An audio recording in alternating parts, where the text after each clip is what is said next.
Бүгін бізден dinimizde мына көпчүлүгү dinimizde каралап келе турган болсо, фанатизм менен көпчүлүгү айыптагысы келет. Исламский фанатизм деп. Шариаттын бул нерсеге болгон точка зрениясын биз чагылдырабыз. Пайгамбар Мухаммад саллаллаху алейхи ва саллям бизге эмнени үйрөткөн, жана ошондой эле Кур'ан Каримде Аллах субханаху ва таала кандай бизге жолду көрсөткөн, эмнени буйрган.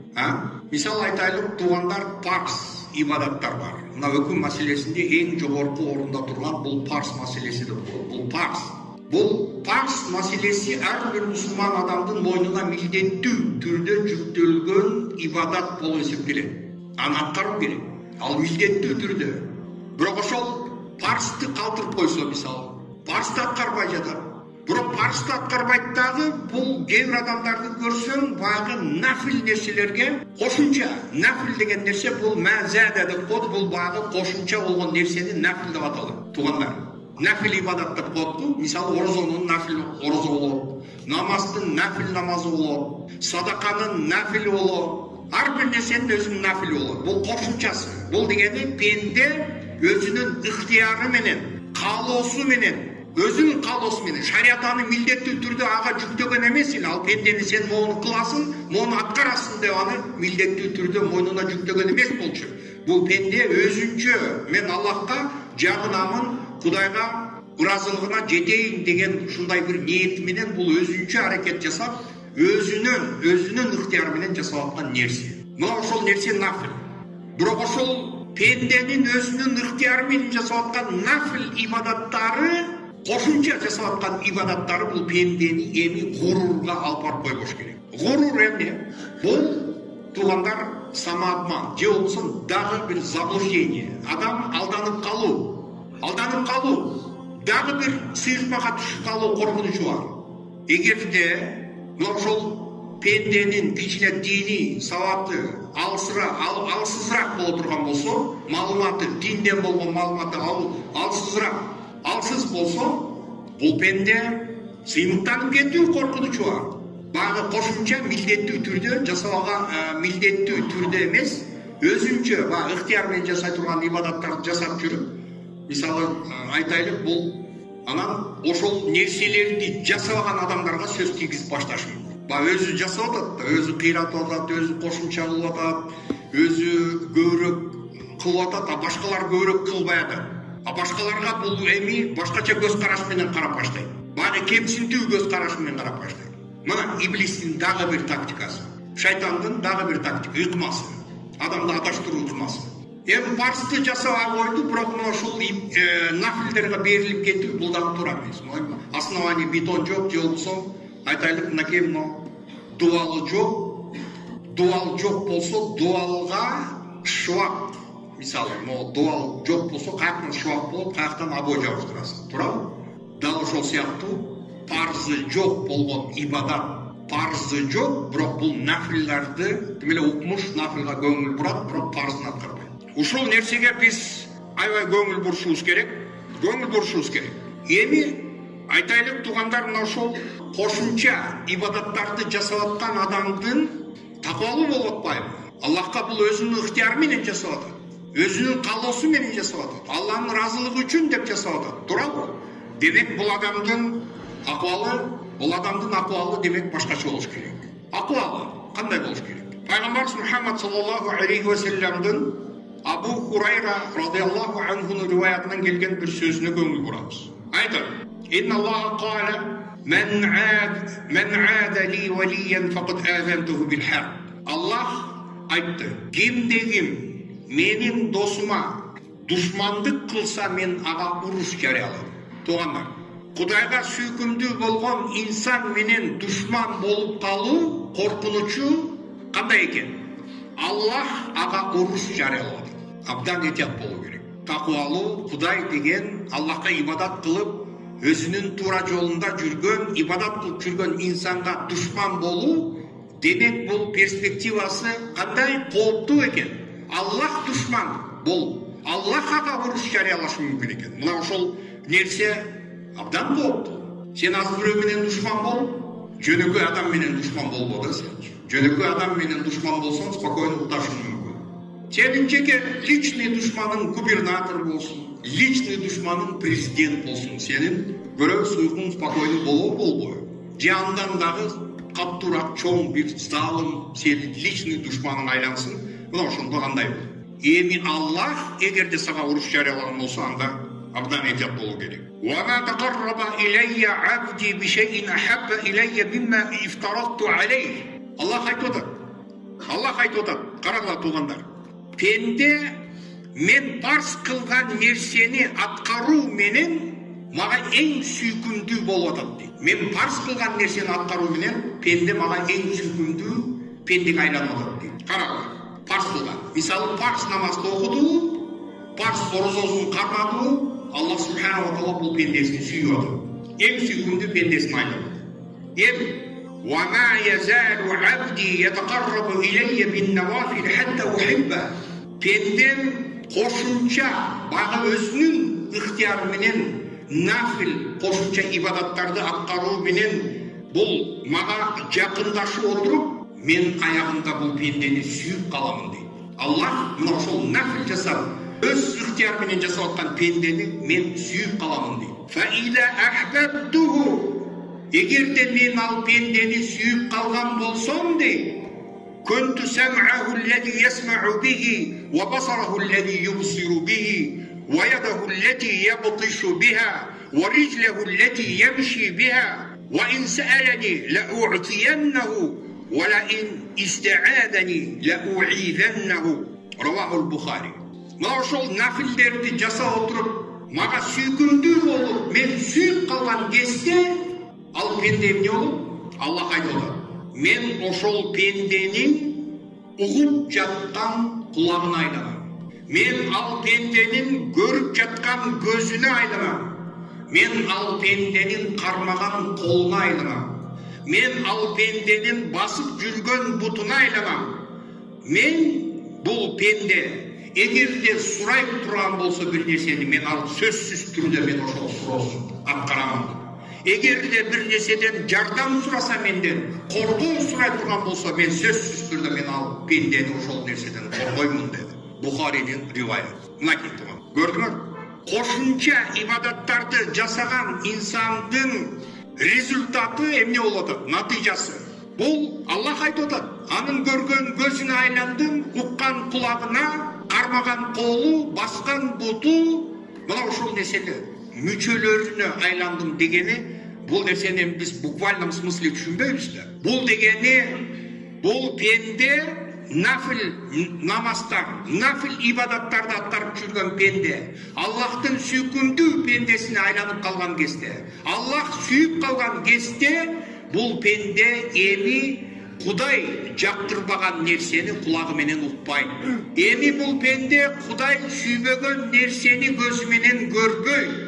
Кудай сүйбөгөн нерсени колу менен кармабайт, тийбейт. Кудай сүйбөгөн нерсеге буту менен басып барбайт.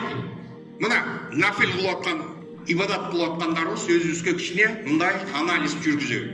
Кошумча кылып аткан ибадаттарыбыз менен биз сыймыктанып кетип, башкаларга кичине кемсинтүү көз караш менен карап атабызбы? Ибадатты мен кыйраттым, булар кылбай жатат, булар чала мусулман болуп атат деп башкаларды кемсинтип, башкаларды чала мусулман көрбөй. Же болбосо бул пенде мына ошол жашаган жашоосу туура жашоого айландыруу. Сүйлөсө акыйкатты сүйлөп, укса гыйбат ушакты интригаларды укпастан, кармаса арамды кармабай, арамга буту менен баспай, бул туура жолдо жашоо кечирип баштайбы. Мына ошол пенденин жасап аткан ошол ибадаттардын кабыл болгонунун бир белгиси мына ошондо, урматтуу бир туугандар. Эми бул жерде дагы бир маселеге мен азыр токтолом. Пайгамбар Мухаммад саллаллаху алейхи ва салламдын хадисине. Фи сахихайн.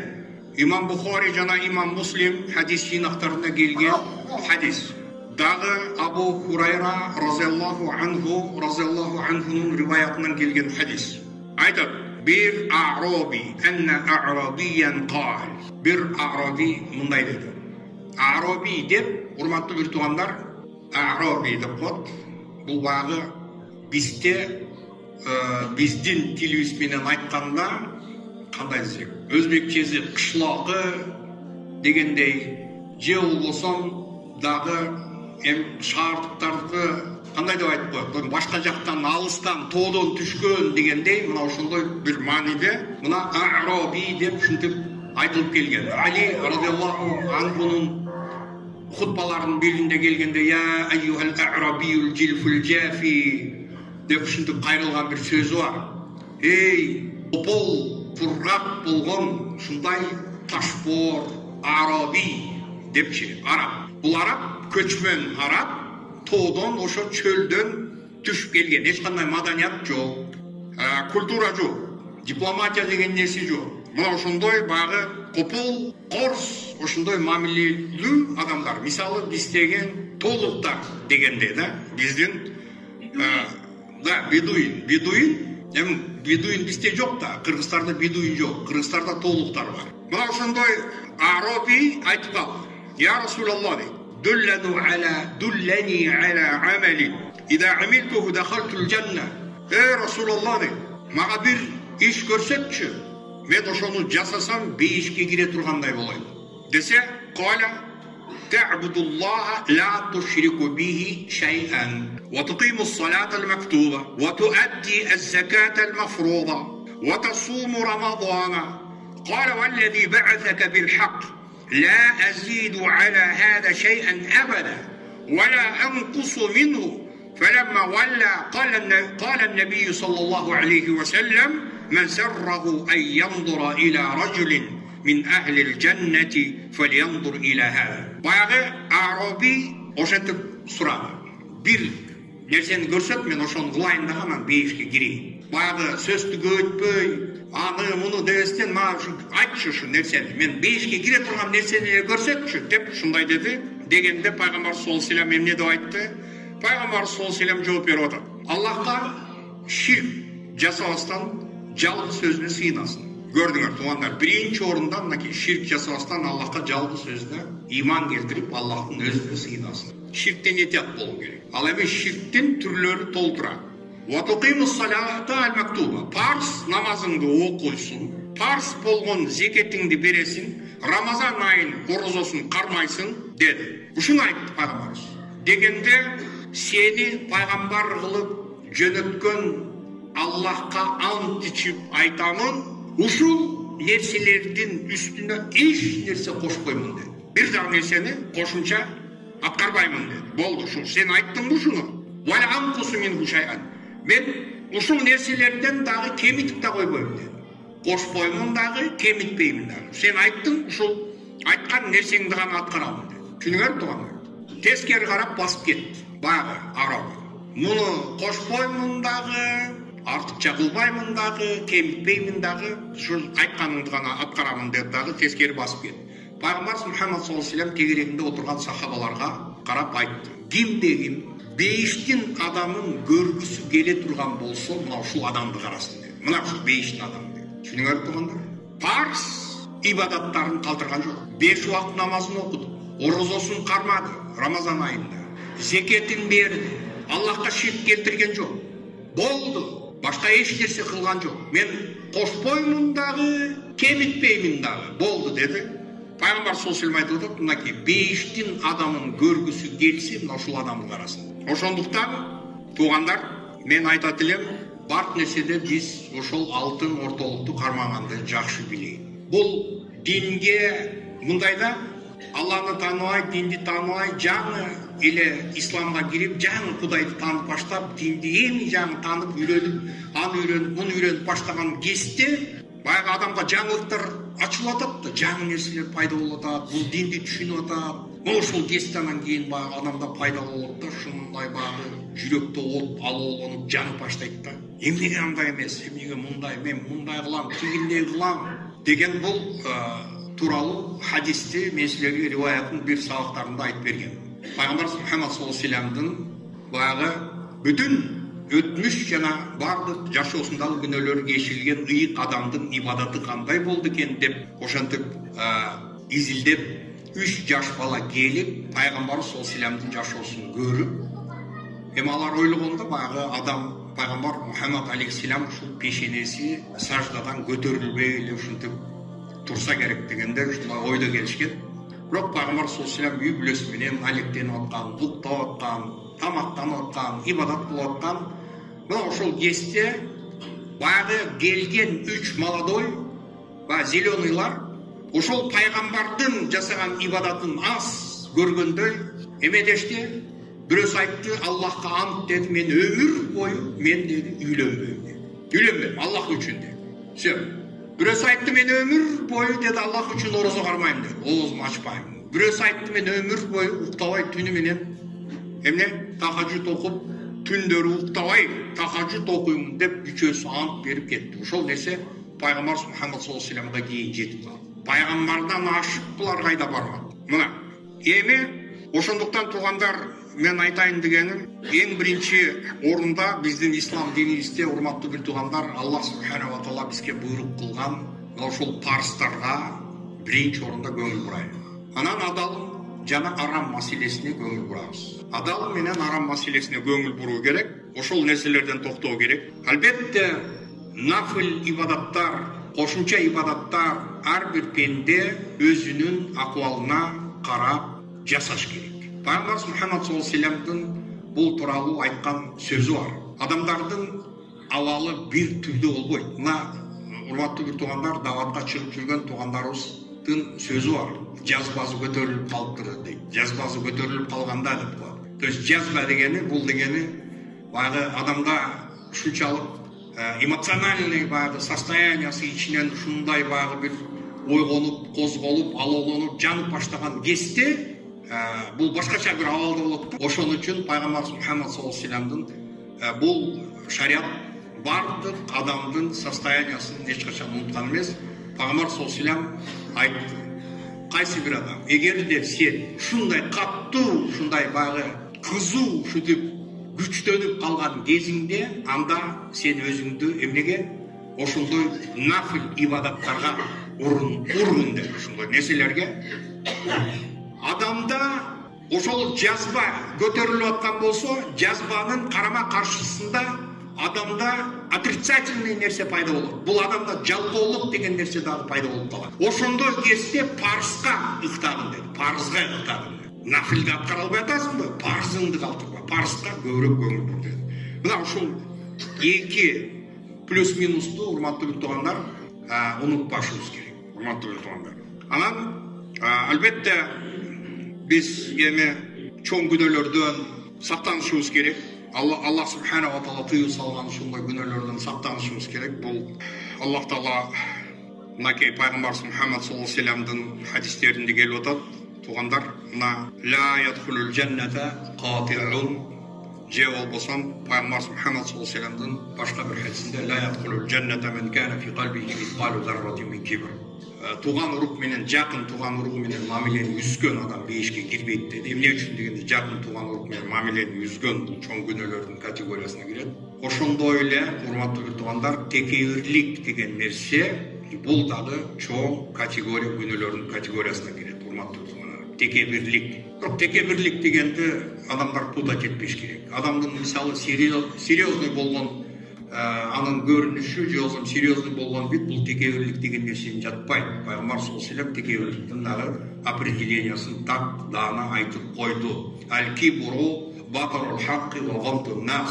Текебирлик бул акыйкатты четке кагуу. Акыйкат келген кезде ошол акыйкатты кабылдабай коюш.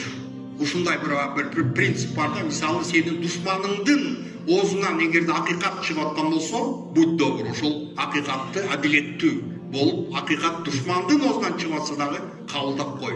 Жок, акыйкатты четке кагып атсаң, мына ошол кибр. Вагамтун нас, адамдарды кемсинтүү. Издираун бин нас. Бул деген адамдарды кемсинтүү. Аларды баягы национальный признактан болобу, же болбосо расовый принадлежностьтан болобу, же уруучулугунан болобу, же анын сырткы келбетинен болобу, же кембагалдыгы, кыскасы анын кандай статустан болобу, кандай болбосун адамдарды кемсинтүү, мына ушул нерседен, адамдардын үстүнөн мазактап күлүү, издеваться этмей, маскараламай, мына ушул нерселерден ижат болуу. Мына ушул чоң категориялардын күнөөлөрдүн бирине кирет. Эмне үчүн дегенде, бул нерсе менен адам бейишке кирбейт деп пайгамбарыбыз Мухаммад саллаллаху алейхи ва саллям айтты. Жана ошондой эле урматтуу бир туугандар, бейишке тоскоолдук болгон нерсе жакшы билип коюшубуз керек. Ушул нерсе адамдын карызы өтөлбөгөн карыз адамдын бейишке киришине тоскоолдук болуп тура берет. Карызы өтөлмөйүнчө бул адам бейишке кирбейт. Бул дүйнөдө качып кутулуп кетиш мүмкүн карыздардан, макул. Бирок акыретте сен Кудайдан качып кутула албайсың. Бейишке кирүү мүмкүн болбойт. Карызы өтөлмөйүнчө. Бүгүн кээ ушундай багы аябай ушундай справедливый, аябай боорукер, ушунчалык ата энесине жакшы болгон ата энеси, мисалы айтайлык, целый ага состоянияны мүлктү мураска калтырып кетип аткан болсо, балдары ошону разбазаривать этип аткандары бар. Мисалы айтайлык, карызын өтө албайт, ошонун карызын бербейт. Кайтарып коюшпайт. Ихсан садаканы айтпайлы коюн. Ал милдеттүү түрүндө мойнунда жүктөлгөн карызын өтөй жаткан бул чоң күнөөлөрдүн бири болуп эсептелет туугандар. Ошондуктан ата энеге болгон жакшылык дегени бул мына ушул нерсе дагы ушунун ичине кирет. Урматтуу туугандар, Аллах субханаху ва таала баарыбыздын күнөөлөрүбүздү кечирсин. Дуалар сагын я Раббана, жараткан мейирбан Аллах, Кудайым күнөөлөрүбүздү кечир. Аллахым, ушул мечитке кадам таштаган ар бир пендеңдин кандай дуа тилектери болсо Аллахым өзүң орундаткан. Кудайым, жашоодо билип билбестен кылган кемчилик каталарыбыз, күнөөлөрүбүз аябагандай көп. Аллахым, сенден кечирим сурайбыз. Кудайым, Аллахым, сен мээримдүүсүң, сенден кечирим сураганды калыс. Ошол улуу күндө жамаат менен ушинтип Кудай сенден кечирим суратабыз. Аллахым, ушул мечиттен чыгар замат күнөөлөрүбүз төгүлгөн абалда жеңилдеп чыгып кеткенде ар бирибизге Аллахым өзүң насип эткин. Кудайым, кимдегимдин карызы, күйшүктөр болсо жеңил кылгын, ооруларыбызга Аллахым өзүң толук шыпа бергин. Аллахым, элибиз журтубузга Аллахым өзүң ынтымак, билимдик бергин, ийгилик бергин я Раббана. Аллахым, кимдегим перзент сураса, Аллахым, ал перзент сурагандарга Аллахым, кыз болсо кыз, уул болсо уул перзенттерди насип эткин я Раббана. Аллахумма салли ва саллим ва барик аля набийина Мухаммад ва аля алихи ва сахбихи